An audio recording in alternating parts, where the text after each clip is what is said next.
Hello again, and welcome to my 6th review of Season 1 of Game of Thrones.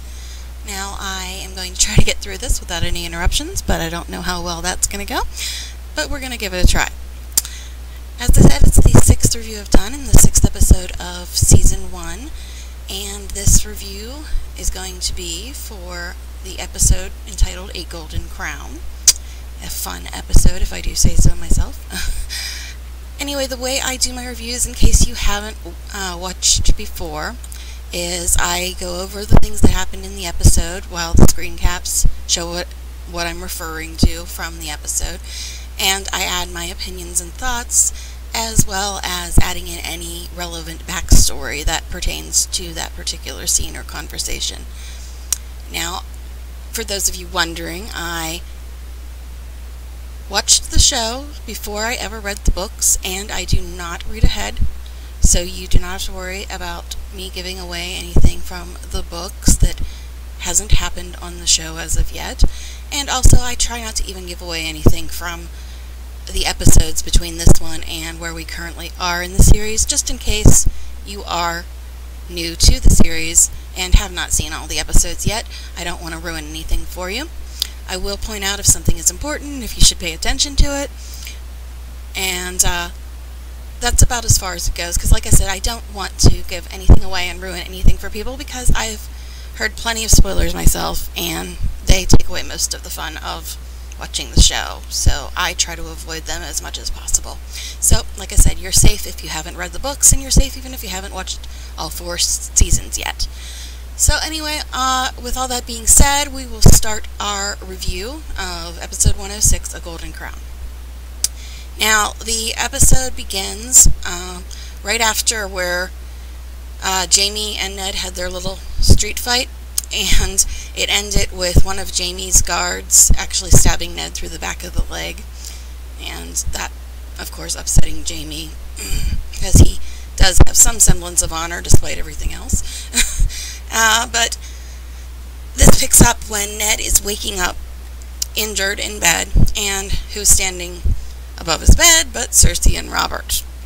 So, remember he just had the big fight with Robert about killing Daenerys and quit his job, and of course there's always been problems with her and Cersei, or him and Cersei, and Cersei is saying, oh, he was drunk and leaving a brothel and attacked my brother, and just, you know, lying her butt off like Joffrey did with the wolf, like mother like son. But obviously Robert knows Cersei's not very trustworthy, and he knows that Ned's not really the type of person that goes to brothels drunk and starts fights and stuff like that. But anyway, Robert tells them both to shut up, and he asks Ned, you know what your wife did? Because remember, this is after Catelyn had taken Tyrion captive as well. And Jaime, we hear, has fled the city. And let's see, what else do they cover here? Oh, when Cersei and Robert have their little spat because he's not punishing Ned the way she thinks he should. She says, I should wear the armor and you the gown. And then Robert hits her, and she says she'll wear the cut like a badge of honor, and he says, wear it in silence or I'll honor you again. So, I mean, that's an interesting little interaction there. And then after that, Cersei leaves the room, and Robert sits down to talk to Ned, and he's like, oh, I shouldn't have hit her, that was not kingly. But I mean, it's kind of hard to take sides in this, because yes, men shouldn't hit women. Of course, we know of all the stuff that Cersei's done, so it's really hard to sympathize with her as well. But anyway, so Cersei leaves, and Robert sits down, and he says, you know, there's going to be a war because of this. Just tell your wife to return the imp, Tyrion. And Ned wants to know, well, what's going to happen to Jaime? And that's when Robert says, well, I'm half a kingdom in debt to his father.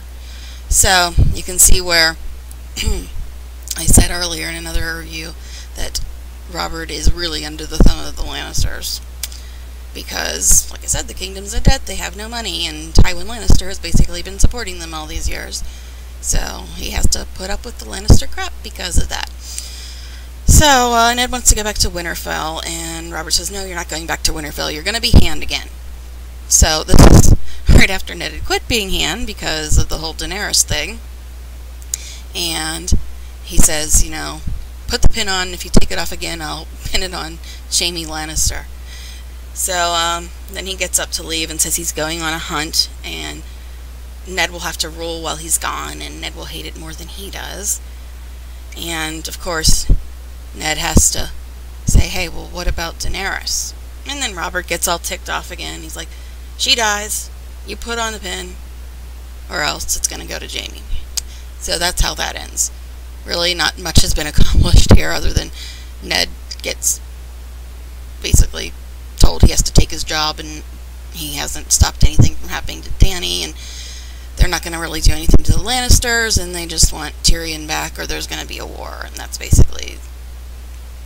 He doesn't really come out on top at all here, and ends up being back to his old job again. So, as you can see, even when things go as far as they went at the end of the last episode, Robert is still under the thumb of the Lannisters. Alright, then we move on to Daenerys and her dragon eggs. Now, in this scene, we see that she puts the one dragon egg, the green one, on these hot coals. And it doesn't make it extremely clear on the show why she is doing this. Now, it's been a while since I read the first book, but I believe it was something along the lines of she had a dream where she saw who she thought was her brother Rhaegar, the one they called the Last Dragon, and when he opened his helm, she saw her own face.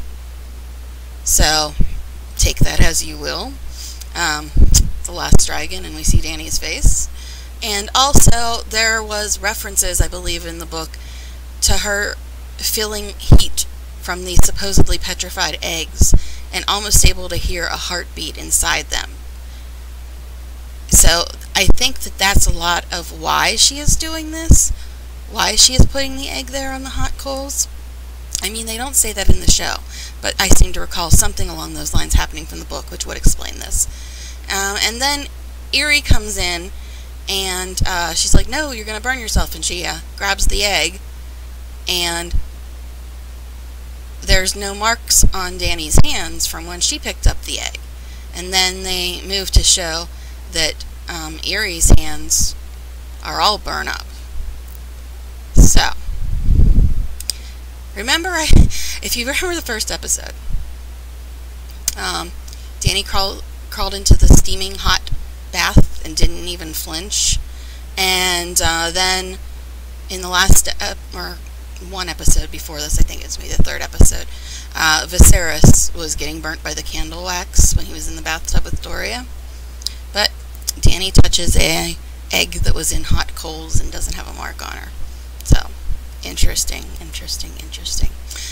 Alright, now we move on to our next scene, which is basically, I think frame for frame, a repeat of the last Bran dream we saw. I think everything is exactly the same as in the other Bran dream that we saw at the beginning of the other episode.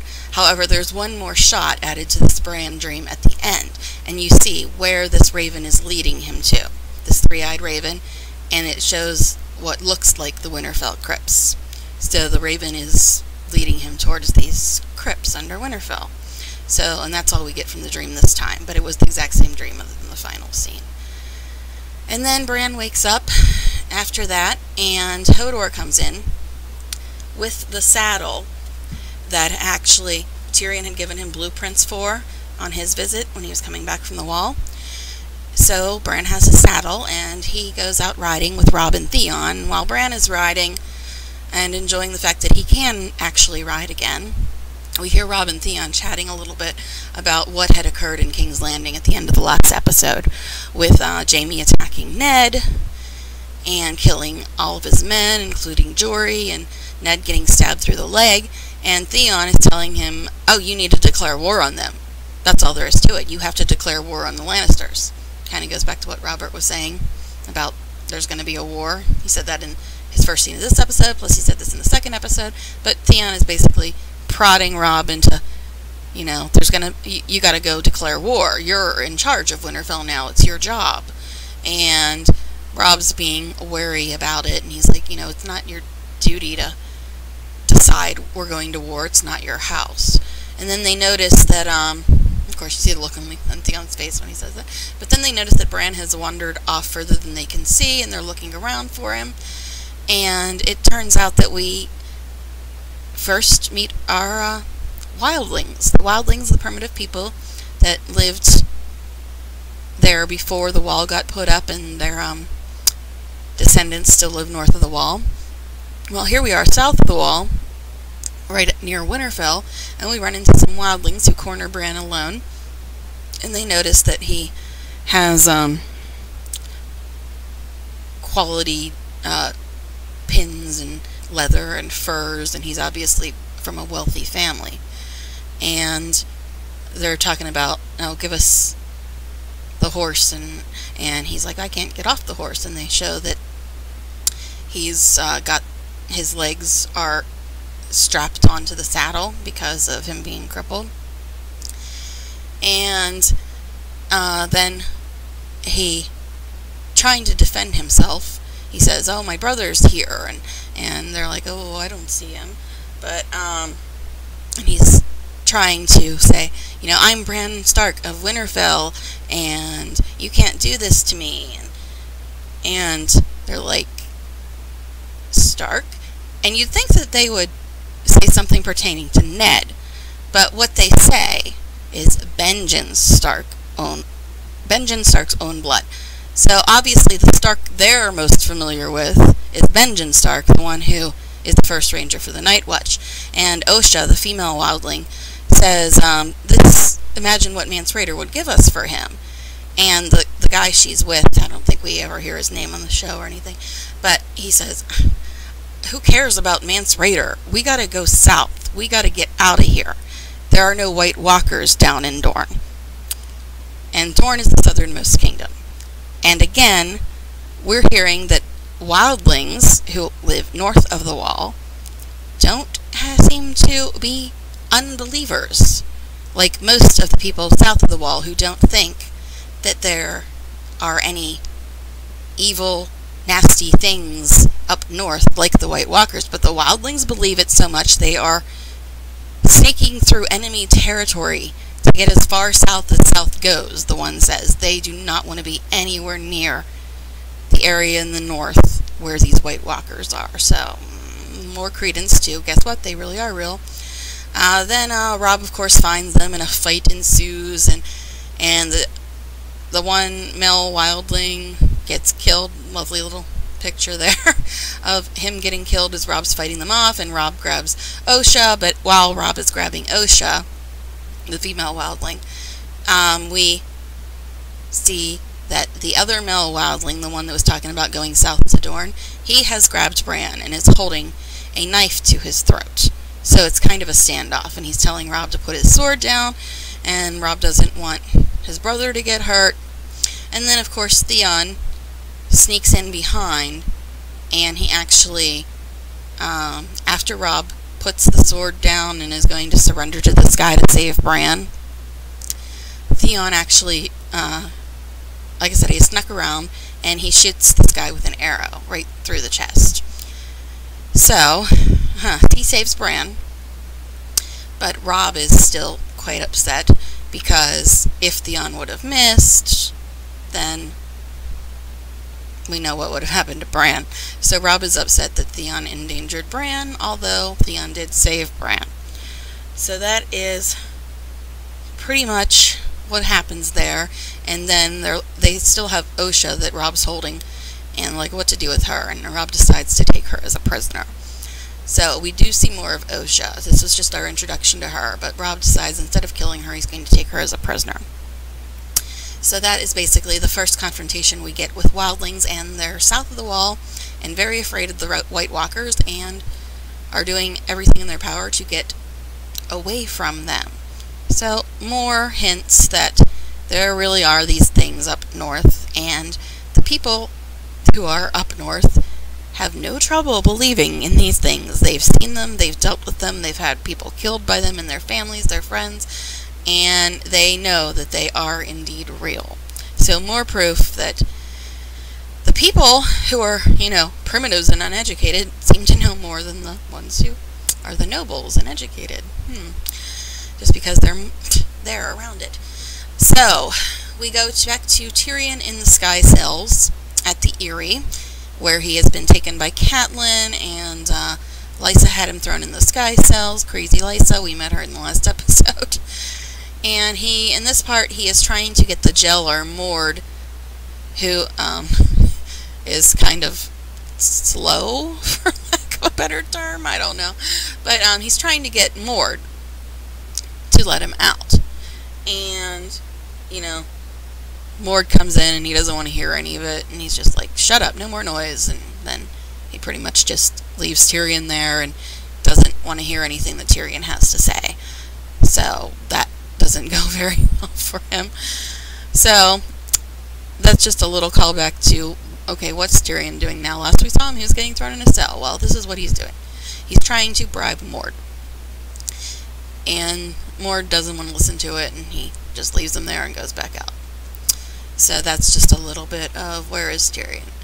Now there's a couple more caps here, but next up we're going to go back to King's Landing and Arya at her dancing lesson. In other words, her sword teaching lesson, but her dancing lesson is what they refer to it as.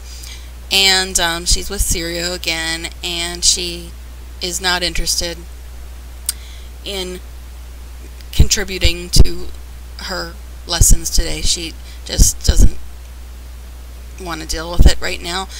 And she explains to Syrio that she doesn't want to fight today because they killed Jory and they killed all their men and they hurt her father, and she's just really upset about all the stuff that's happening. And Syrio tells her, well, that's the best time to fight, when you're upset. When you're playing in the fields with your dolls and kittens is not when fighting happens. And Arya's like, I don't play with dolls and kittens. But yeah, she's still Arya through and through. But he said that you can't be with your trouble when trouble happens, because that will mean more trouble for you. So he's telling her, you have to get used to the idea that when things are bad is when you're going to have to fight, and you can't be just dwelling on that and thinking about that. You have to be in the moment and there and able to fight and defend yourself. So he explains that to her, and he asks her if she believes in, or if she prays to the gods, and she says the old gods and the new, which is another reference to the fact that Catelyn is new ways and Ned is old ways, and their children seem to follow both religions to some extent. So that was a little reference there where she says the old gods and the new. And Syrio says, oh, there is only one God. This is another great Syrio moment. And he said there's only one God, and his name is death. And the only thing we say to death is not today. So, more wise words from Syrio here, and a lot of people always quote that because it's a great Syrio line, and it applies to a lot of the situations that happen in the show, that, people are always going to be in danger of getting killed, and they just have to say, nope, today's not the day I die. So that's Syrio's life lessons, so to speak, for Arya, and Arya does take everything she hears to heart. You're going to hear her later through the series. She quotes Syrio and remembers things that he said and tries to, what would Syrio do, kind of mantra to her life. So he does have a great effect on her, especially in scenes like this one where he tells her that. So that's just a little bit of Syrio and Arya. And then we move back across the narrow sea to Vice Dothraki. And this is where Daenerys is going through this Dothraki ritual, where because she is the queen and she is pregnant, she has to go through this ritual where she has to eat this entire horse heart, because their religion is very tied into horses, and just the stallion who mounts the world is mentioned in this scene here. And they're basically, the point of this is, if she can eat the whole heart, then that means that she is going to have a strong baby boy. And as she goes through this process, and their holy woman, or I think she might be one of the Dosh Colleen. I'm not sure. That is like the ex-queens of the Dothraki. I'm not sure if she's considered that, or just considered a holy woman or a wise woman. But anyway, she is chanting the whole time, and saying, you know, the prince is riding, the prince is riding, and all of that fun stuff. And the point is that Dany needs to eat the whole heart, and if she does, that means she's having a strong baby boy. And then that's when they start with their prince is riding chant, and Viserys is like, oh, it won't be a real Targaryen. And they mention, oh, that he will be the stallion who mounts the world. He shall unite people into a single Khalasar, and all the people of the world will be his herd. So obviously she gets through the heart, and that's what they think, that her son is going to be this great warrior who unites all these people, and is basically going to become the leader of the world, of all the people, and unite everybody. So this means a lot that she can get through this ritual, and she ate the whole heart, and this is what they're saying that it means. And Viserys is getting worried. He's like, they love her.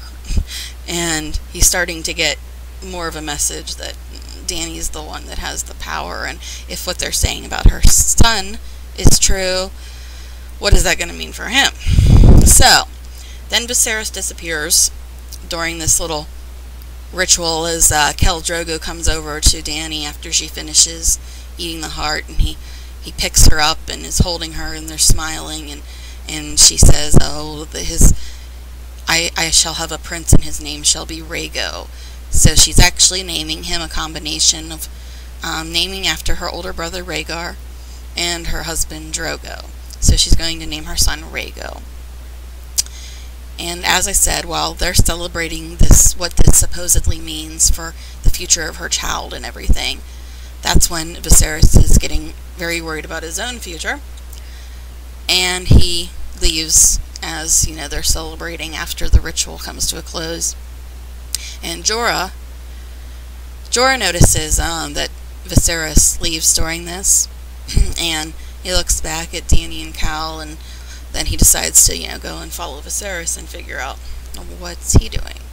What's going on here? What's he up to? Because obviously he knows what Viserys is like, and judging by what Viserys was saying, he's not very happy about the way this ritual is going, and how they're basically, you know, all thrilled with Dany and her child, and you know, where's that going to leave him? So he takes off, and the caps are a little behind, but he goes to the tent that they had shown him and Dany fighting in a previous episode, where Dany actually hit him back. That scene that I said was one of my favorite Daenerys scenes ever. So he goes, and you see him opening up the chest that she keeps the dragon eggs in, and he starts loading them into a bag. And that's when Jorah comes in behind him, and he's like, well, where do you think you're going? And he has his sword with him, and Jorah's like, you know, there's no swords allowed in Vice Dothrak. That's one of their rules. They don't carry weapons in their holy city, and they're not allowed to shed blood in their holy city. That's the sacred place for them. Even though they're warriors and fighters and all about bloodshed, this is the one place where they don't do that. And Viserys has his sword with him. And if they saw that, they would be very upset. But Viserys turns around when Jorah comes in, and he says, no one has ever given me what they gave her in there. And he said, I'm the only hope for the dynasty. Well, dynasty, he says, because he's a Brit. But he said, I'm the only hope for the dynasty, and I've been carrying that on my shoulder since I was 5 years old, and not one person has ever worshipped me or loved me the way that they were loving her. And he said, you know, what ruler can rule without wealth or fear or love? He's got a good point there, because you've got to have at least one of those things, honestly. But he says, you know, how can I rule without any of those things? And Jorah's, you know, not really saying anything back to him other than, you know, you can't take the eggs. And he's like, I need this egg to buy a ship and an army. And he's like, yeah, you don't need all 3 eggs. And he's like, oh, I need a large army. But Jorah's not letting him pass. He does not want him to take those eggs with him.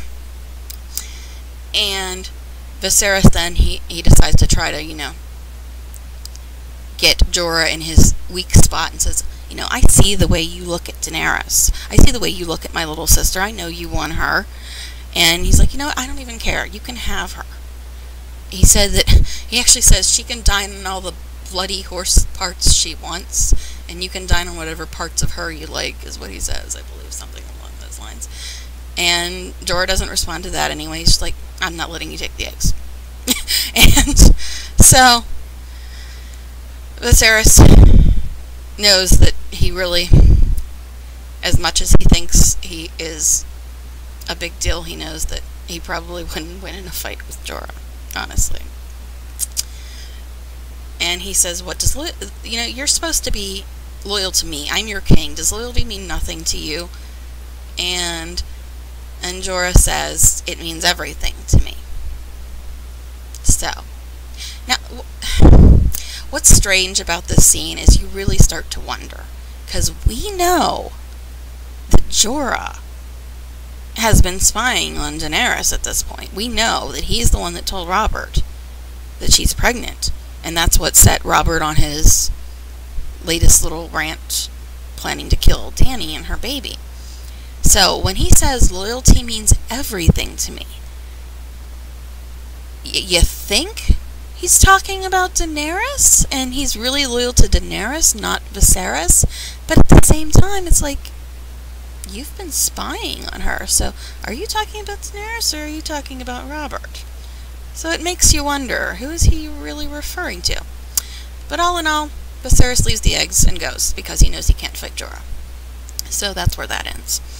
And then we go back to Tyrion's attempts to bribe Mord again. He calls him back in, and he tries to explain to this guy, and as I said, he's a little on the slow side. He tries to explain to this guy that I have gold. And he's like, you don't have gold? Because he, like, pats him down. He's like, no gold. And he's like, no, I don't have it on me, but it's still mine. They took it from me. I have gold. He's like, I'm a Lannister. You've heard of the Lannisters, right? And you've heard the term, as rich as a Lannister? Of course you have. You're a smart man. So he's sitting there trying to sweet-talk Mord and trying to make sense. And he's like, I am a Lannister, and Lannisters always pay their debts. So if you let me out of here, I will owe you gold. You know, he's just trying to get it through this guy's head. Hey, I will pay you off if you let me out. Let me out of here. And he's like, okay, fine. Tell Lysa that I want to confess my crimes, is what he tells Mord. And Mord looks at him like, okay. So he finally gives in. And he goes and tells Lysa that Tyrion says he wants to confess his crimes, because he apparently wants Tyrion to give him gold. Okay, so then this leads into our lovely little scene of Tyrion confessing to his crimes. Oh, easily one of the funniest scenes in the series.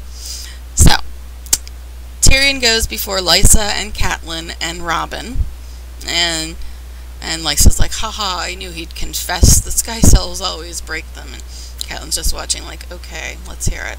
You know? And so Tyrion starts going on this diatribe about all these things he's done, starting from the time he was like 7 on, and things is like, he says that he's not good at violence, but he's good at getting other people to do violence for him. And then he starts talking about all these things he's done in the past, about stealing some servant girl's clothes and putting goat crap in his uncle's boots. And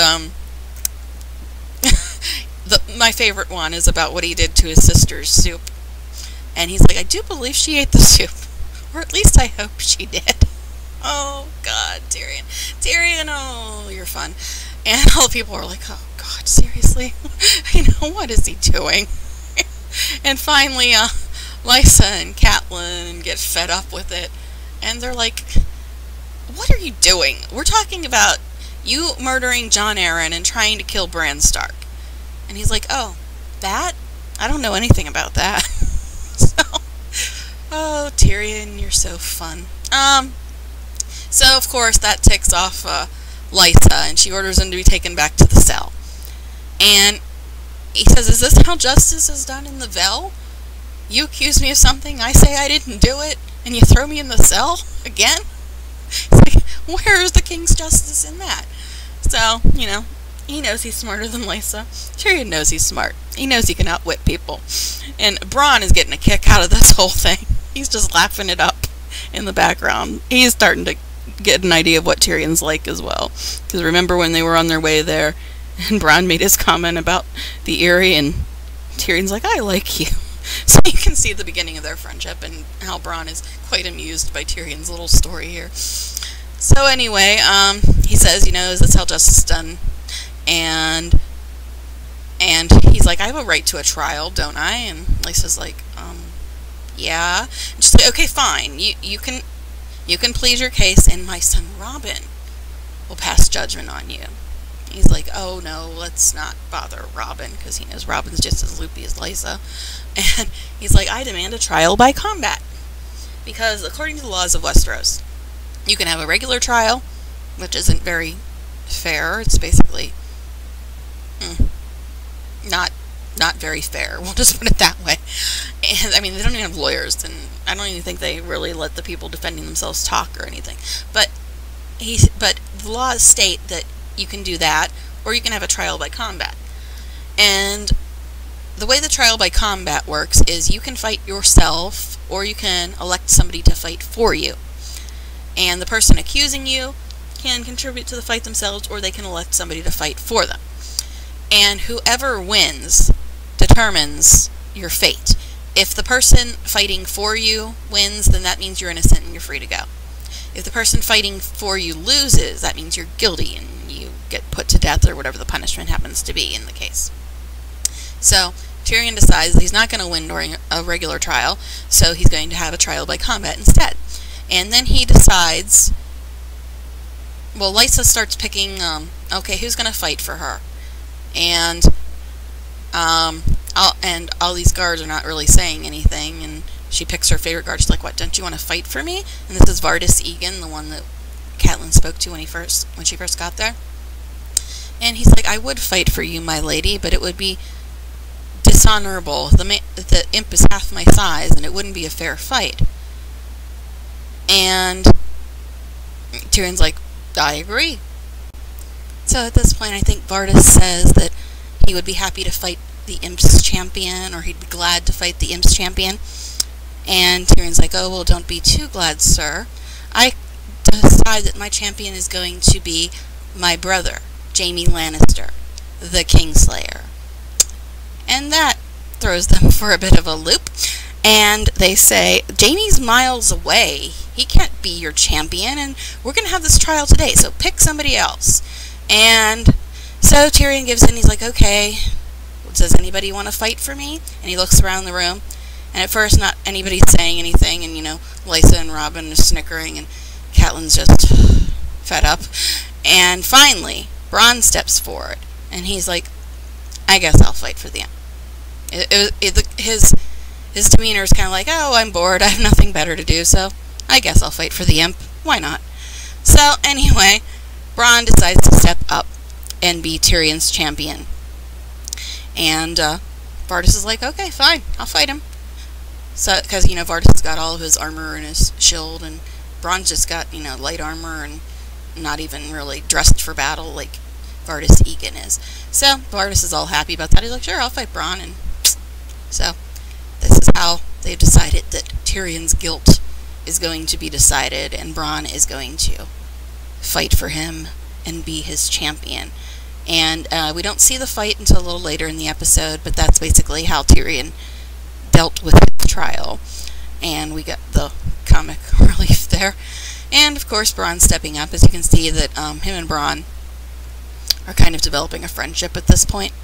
So, later in the episode, of course, we're going to get to see what happens with, you know, Bran's fighting Ser Vardis Egan for Tyrion's fate.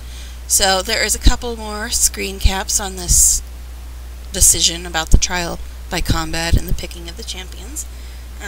Like I said, we'll get back to the fight later. But after this, we're going to go all the way back to King's Landing. Or not King's Landing, I believe it's the Kingswood, as they call it. It's the forest nearest to King's Landing, and that's where Robert is going hunting. And he takes with him his squire, Lancel, his little brother, Renly, and the leader of the Kingsguard, Barristan Selmy. So, they're going on a hunt, and yes, the show creator said, oh, yeah, they're supposed to be on horses, and there's supposed to be a lot more people, but budget and time. So, the important thing, though, is about the conversation they have, and Robert's talking about, oh, the good old days, and the enemy was out in the open, vicious as you like, and that vicious as you like phrase gets repeated in, I think, somewhere in season 2 as well, but by a different character. But anyway, and we knew where the enemy was coming from, and we knew who we were about to fight and what was going to happen and all this, and weren't those the days? And he's talking about, you know, when you went out and fought and slept with all the girls and you know, the good old days. And Renly's like, what good old days are you talking about? When the whole kingdom fought each other? Or are you talking about before that? When the Mad King slaughtered everybody because the voices in his head told him to? Or are you talking about before that? When dragons burned whole cities to the ground? But I guess it was all fun if, you know, you could sleep with all these women, huh? That's all that matters, huh, Robert? So Renly's pissed. And he storms off. And Robert's just like, Renly. And Lancel's just like, more wine? You know, trying to get to, like, the end of the little spat between the brothers. So, that is Robert's hunting trip. And we get a gist of how that went. And we'll get more on what happened on the hunting trip next episode, I believe.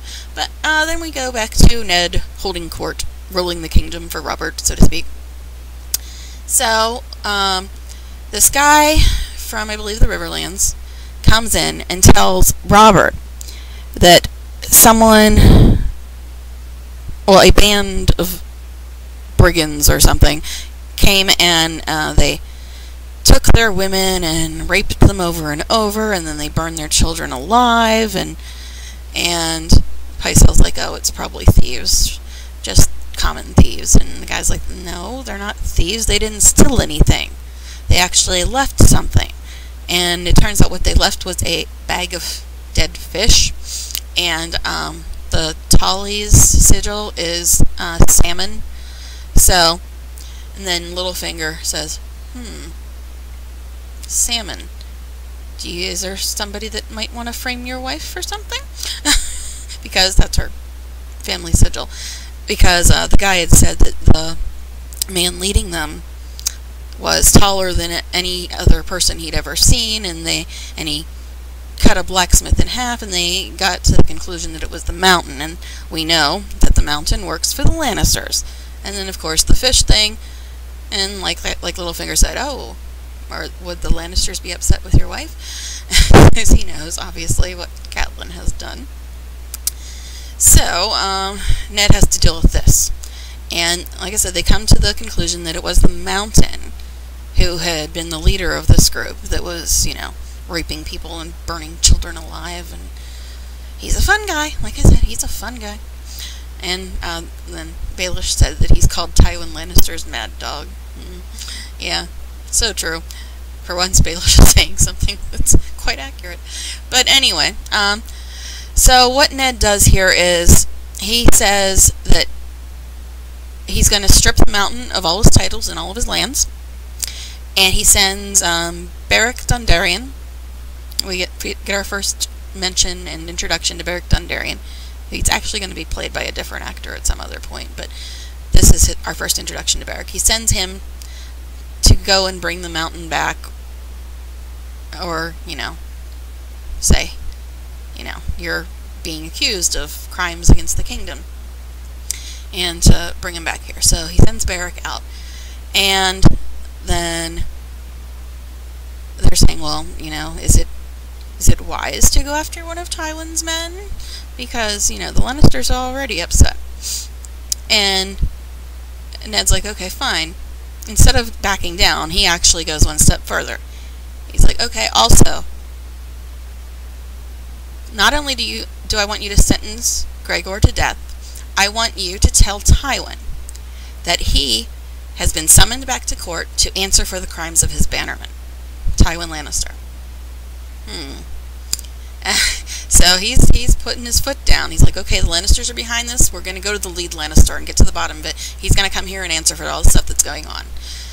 So Pycelle and Littlefinger are like, oh, you shouldn't be doing this. This is bad. Do you really want to do something like this? They're all shaking in their boots, so to speak, about Ned deciding to make Tywin Lannister answer for what his men have been doing. But hey, and Tywin's like, you know that Tywin is who we owe a lot of money to, and he's like, gold isn't what runs the realm, and if it was, then how come Robert's king, not Tywin? So, yeah, he's throwing it down with Tywin. And then we go back to our actual fight, the trial by combat between Bran and Vardis. And like I said, Bran is just in basic light armor, and Vardis has a helmet and heavy armor and a shield, and it looks like Bran is easily outmatched. But Bran knows what he's doing. What he actually does is he makes Vardis chase him the whole way around the room, because remember, the room is a perfect circle. He makes him chase him all over the room for this entire fight. He just keeps, wearing him out, wearing him down, and, tiring him out, because he's weighed down by all that heavy armor and the shield. So Bran just leads him around until he gets so tired that he's actually down on his knees at the side of the moon door, which is now open, that big hole in the ground that just leads to nothing but air. So the fight is pretty much won, and they're all yelling, "Get up, Vardis, get up!" But he's all worn out at this point. And Bran, basically, he looks around, and Vardis isn't dead, but he's defeated. And Bran looks at Lysa and Robin, and he looks at Tyrion, and he just shoves his sword right down through Vardis' shoulder and tosses him out the moon door. He's won, just by wearing this guy down to the point where he's too exhausted to fight. And when he had him down, he just finished him off, tossed him out the door. Bran knows what he's doing. Yeah, so basically he won. And according to the rules of trial by combat, if he wins, that means Tyrion's innocent, and he's free to go. So I guess he picked the right guy after all, huh? So, after the fight is done, Lysa is all upset because Vardis was beaten, but Euron killed him anyway, and tossed him through the moon door. And she says, "You don't fight with honor." And Bran goes, "No," but he did. So that's another line that everybody likes of Bran's. Bran is very fun as well. Him and Tyrion make quite the duo. So anyway, the fight is won. According to the rules of trial by combat, Tyrion is innocent and free to go. So he goes over to Roderick, and Roderick's the one that has Tyrion's gold. And he gets the gold back, and then he catches the little bag of gold and just tosses it to Mord. You're like, there you go. Told you, Lannisters always pay their debts. And then him and Bran just walk out. They're free to go. So that's how Tyrion got out of that one.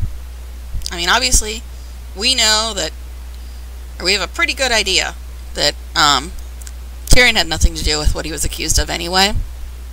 So, although Catelyn and Lysa are upset and Ser Vardis Egan's dead, I mean, Tyrion got away, and like I said, we've got a pretty good idea that he didn't actually do it anyway. So, I guess justice has prevailed. Whether or not everybody else agrees with that idea, you can see that that is what it looks like has finally happened. So for all those people out there that say that the good guys never win in Game of Thrones, here's an example. I mean, yes, we're still in Season 1, and a lot of other stuff's going to happen, but here's an example.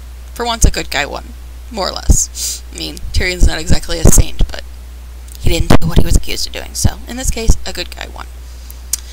So that is the outcome of the trial, and there's a couple more caps of the trial by combat and the Bran fight and how he gets out of there. But after this, our next scene that we're going to go to, it's going to be back in King's Landing, and we're back with Septa Mordane and Sansa Stark, and they're sewing, and Sansa has her hair all done up in the little round bun braid, whatever that you saw Cersei wearing in the very first episode. And Septa looks over at her as they're sewing, and she's like, huh, you do your hair like a real southern girl now. And Sansa's like, well, we're in the south. So, and Septa says, well, I don't know what your mother would think about these new styles. And Sansa comes back with, my mother's not from the north. So, and she's like, well, why do you care anyway? Do you even have hair? And Septa's like, well, yes, I do have hair. Would you like to see? And Sansa returns with, no, I don't care. So Sansa's being rude, as Septa points out. But then, of course, after this whole interaction between Septa Mordane and Sansa, then they get a lovely visitor. And the one that comes in is Prince Joffrey, of course. So Prince Joffrey comes in. Like I said, we're still on the screen caps of the fight, but Prince Joffrey comes in, and he's basically trying to make up with Sansa. You can tell by the sound of my voice I'm really buying Joffrey's routine, aren't I? But anyway, Joffrey comes in, and he's trying to make nice with Sansa, and saying, oh, I apologize for how rude I've been, and he gives her this necklace, and it's like the necklace that Cersei wears, I guess, and Sansa's all smiling and happy again. Oh, it's her lovely prince. She's all, oh, yeah, Sansa's back to worshipping Joffrey again, just by him coming in and saying, oh, I'm sorry, I was rude, here's a necklace. And Sansa falls right back into it. She's like, oh, Joffrey, my prince. Oh, God, Sansa. But anyway, so Joffrey gives her the necklace and puts it on her.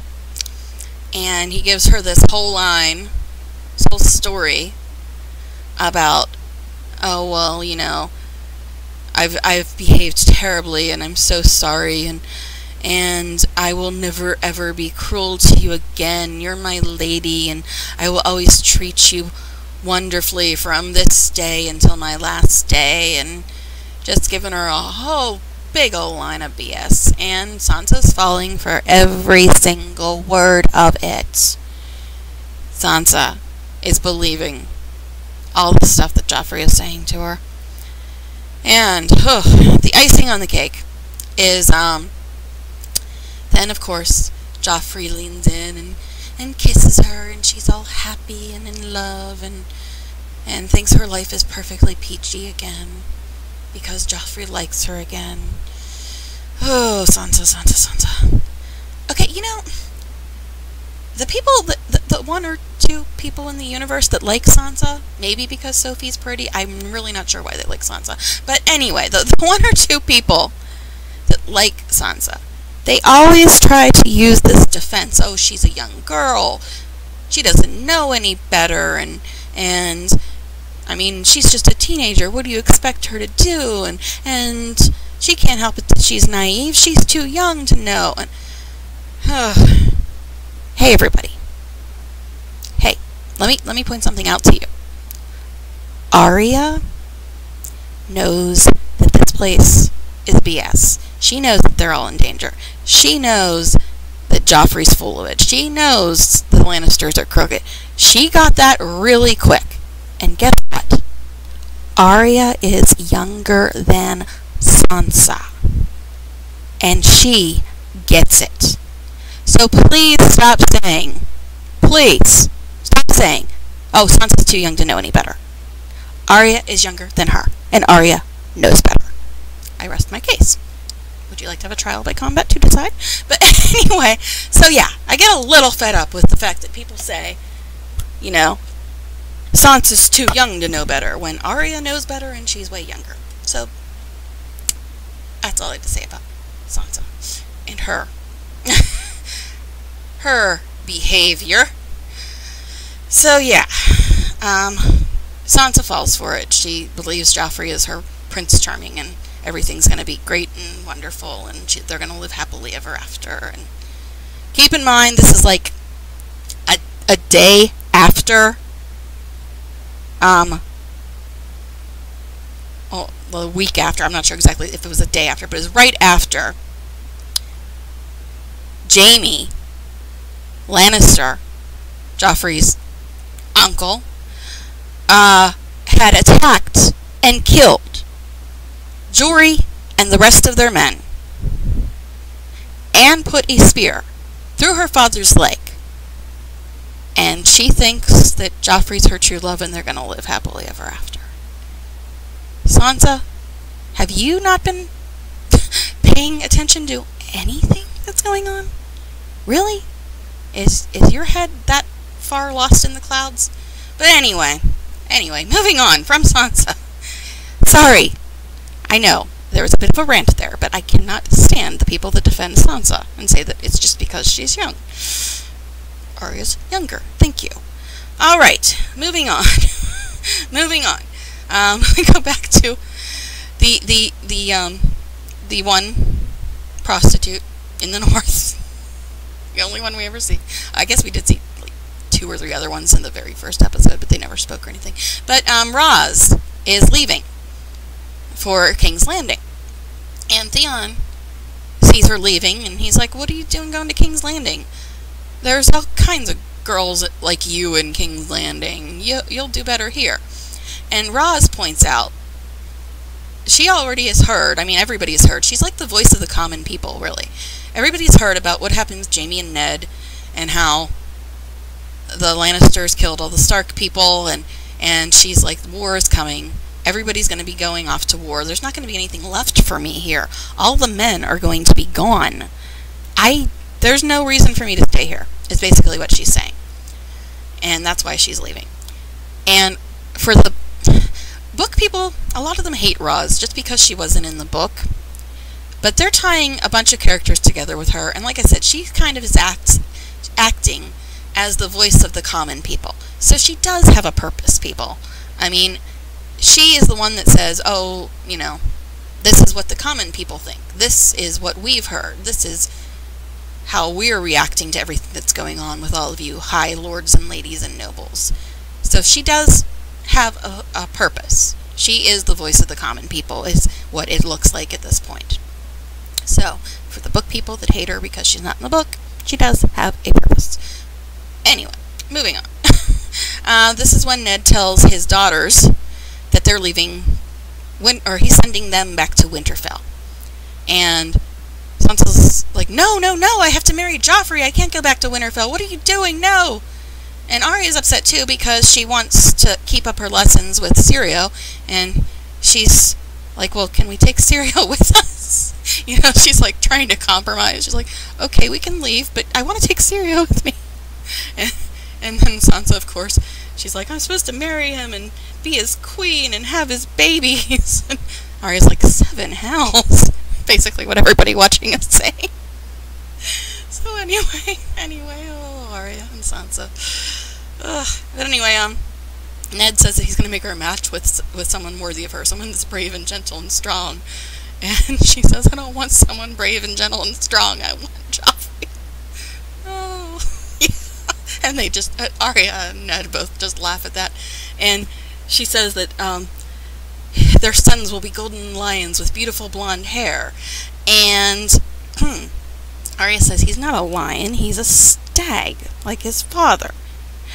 Because Baratheon is the stag, and Robert is supposed to be Joffrey's father, and Joffrey, or the Lannisters, are the lion. And she's like, no, he is not. He's nothing like that old drunk king. Once again, from the mouths of babes, even though I don't like Sansa, it took that much for Ned to finally start putting it together. And after they leave the room, he looks at the book with all the descriptions of all the people in the noble houses. And again, we're reminded that every single person in the Baratheon line has black hair and blue eyes. Joffrey, Tommen, and Myrcella, Baratheon, all have blonde hair and supposed to have green eyes too. So, none of Cersei's children are anything like Robert. Almost like they might not be Robert's children, huh?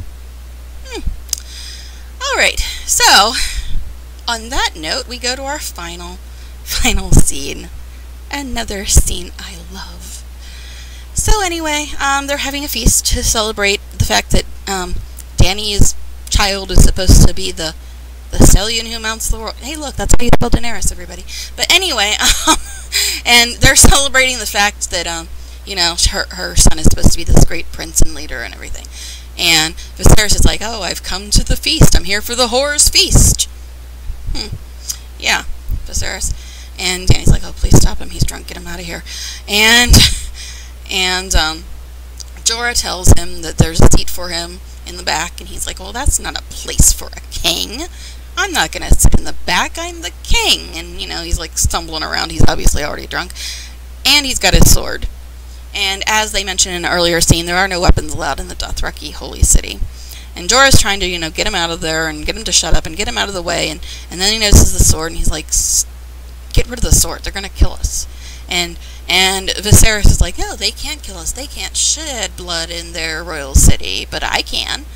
And he finally notices Daenerys, and he goes over to her. You know, the whole time they keep showing Khal Drogo looking at him like just getting more and more ticked.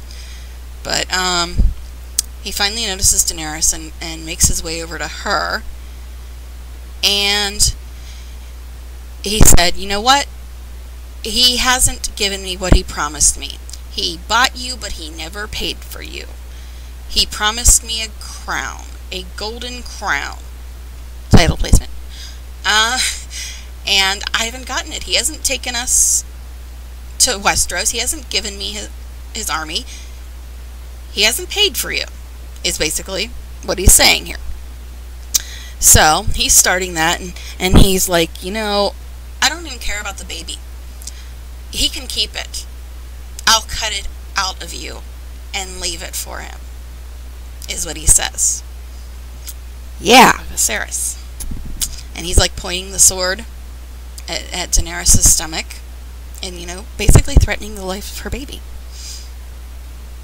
Yeah, that seems like a really smart thing to do when you're surrounded by all these warriors, including the father of the baby, Viserys. Very, very intelligent, isn't he? So, anyway, Like I said, he's pointing the sword at Daenerys' stomach. And the whole time, Arya and Drogo are whispering in Dothraki, and Viserys is like, what are they saying? And Daenerys is just stone-faced at this point. She's not acting upset. She's just got this cold look on her face. Like she's really, really realizing there is no hope for Viserys to get any better or ever stop being the way he is. And she's just got this cold look on her face, and she goes, he says yes. He'll give you a golden crown, one that everybody will tremble to behold. And the look on her face and the tone of her voice, she's so done with Viserys at that point. He threatens her baby. She has no time for him anymore. That was the last straw. You do not threaten her baby. So, she says he'll give you a crown. And Viserys, of course, he's just like, well, that's all I ever wanted. Just my crown. And he gets all happy again because he thinks he's going to get what he wants. He's really good at judging situations, isn't he? So, anyway. The, Khal Drogo gets up, and the other Dothraki men grab Viserys, and he's like, what's going on? What are you doing? You said you were giving me my crown. And so they grab him, and they drag him over by the fire, and Drogo gets up, and he grabs all these, golden pendants and stuff that they had stolen in their raids, because that's how they survive. They raid villages and steal their stuff and everything. But, he grabs all these golden pendants, and the soup gets thrown out and that was on the kettle above the fire, and he puts all the golden pendants in there instead and starts melting them down. And the whole time they're holding Viserys down, and he's yelling, Dany, tell them to stop, make them stop. Dany, what are you doing? What's going on? So, and they keep flashing back to Dany, just no expression on her face at all. Just she's done with him. And they keep flashing back between her and Khal Drogo, and the necklaces getting melted down, and finally Viserys gets his golden crown, which in this case is a kettle full of steaming hot melted gold poured over his head. And of course, as we saw in the bathtub scene, the candle wax burn him. Although the bath water and the burning hot coals and the egg didn't seem to affect Daenerys, but the candle wax affected Viserys, and the molten gold basically burns through his skull and kills him. And they show him, with all the gold dripping down around his head, and he just falls down dead. So, he got his crown. He finally got his golden crown. And he was so deserving of that crown, too, I must say. I was not remotely upset to see Viserys go. No, not gonna miss him a bit. But the most important part of this scene, believe it or not, is not just Viserys getting killed. Or Viserys, getting his crown. The most important part is the very last line Daenerys has. I mean, Jorah's going over to her after this all happens. And she says to Jorah, he was no dragon. Fire cannot kill a dragon. And that's how the episode ends. So, yeah. That's the end of Viserys, and no, he was not the last dragon, because fire can't kill or hurt the last dragon. So now we know it was not Viserys at all, was it? I really like this scene. I really like this scene. So we get a little bit of insight into what Dany has now discovered about herself, and where it's going to go from there. Because she no longer has to deal with Viserys, and she knows that there's something different about her. Something special about her. Something important about her. And she's finally realized it. And where it will go from there, you'll have to keep watching to find out, I guess. But that's how episode 106, A Golden Crown, finally ends. With Viserys getting his crown and Daenerys' last statement. So I liked this episode a lot, at least the way it ended. And like I said, a lot of episodes end with people dying or a cliffhanger of some sort. But anyway, so yeah, that's episode 106, A Golden Crown, and we are officially over halfway through season 1. So only a few things have happened since the beginning, right?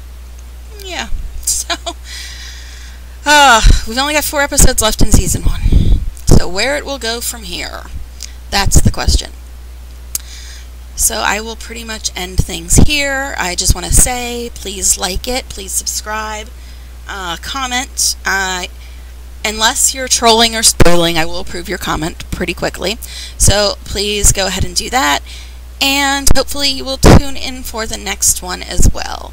I might be able to get it out to you later today, but no guarantees. Definitely try to get it out by tomorrow if I can, but we'll see. So anyway, like I said, like it, subscribe it, comment, and let me know. And also, if you haven't watched the previous ones, go ahead and go back and watch them as well. And the sound is a little funny in the first one, because I had to do it differently than the rest. But I think that the sound is pretty much okay in the rest of them, other than, I think in the 5th review, there was about a minute in there where there was some background noise. But go back and watch the other ones. Tell me what you think about those. Comment on them. And let me know what you want to see or what you want me to change or anything like that. And like I said, tune in for episode 7, which I will try to get out to you as soon as possible. Bye, y'all.